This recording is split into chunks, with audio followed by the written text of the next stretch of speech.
Yo, Barselona yaxshi o'ynab ham yutqazishi mumkin ham deyapman-u, lekin baribir Inter bilan uchrashuvda Barselona favorit. Barselona hozir dunyoning istalgan jamoasi bilan o'ynasa ham, PSG bilan o'ynasa ham favorit deb o'ylayman. Bu ko'tarinki kayfiyat.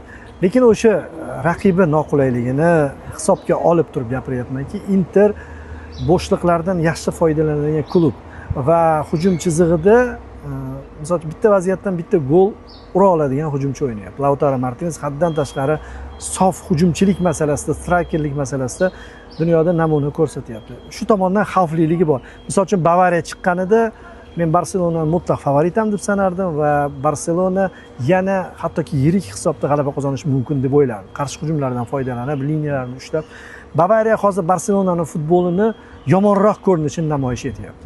Barselona o'sha himoya chizig'idagi futbolchilar hammasi sinxron o'ynayotganligi uchun unda mukammallik bor mana shu uslubda. Har holda Flick hamda Bavariya bitta maktab desak ham bo'ladi, shuncha o'xshashligi bor.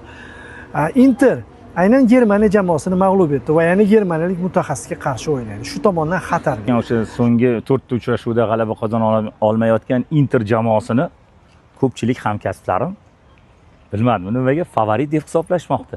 Ya'ni faqat hamkasblarim emas, boshqalar ham Interning uslubi, qarama-qarshi uslub Barselonanikiga to'g'ri kelmaydi, qiynaladi. Yo'q, men unday deb o'ylamayapman. Qiynalishi mumkin endi, yarim final bo'lgandan keyin qiynaladi, lekin Barselona Inter jamoasidan o'tadi. Birinchi o'yinni o'zida ko'ramiz.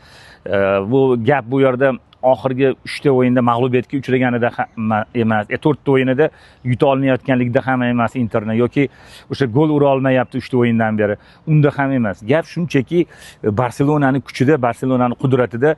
Hozir tag'in ham Lewandowskilar jarohat olyapti, o'rniga boshqasi tushib, ishini bitirib ketyapti. Ferranmi, Fermin bo'ladimi?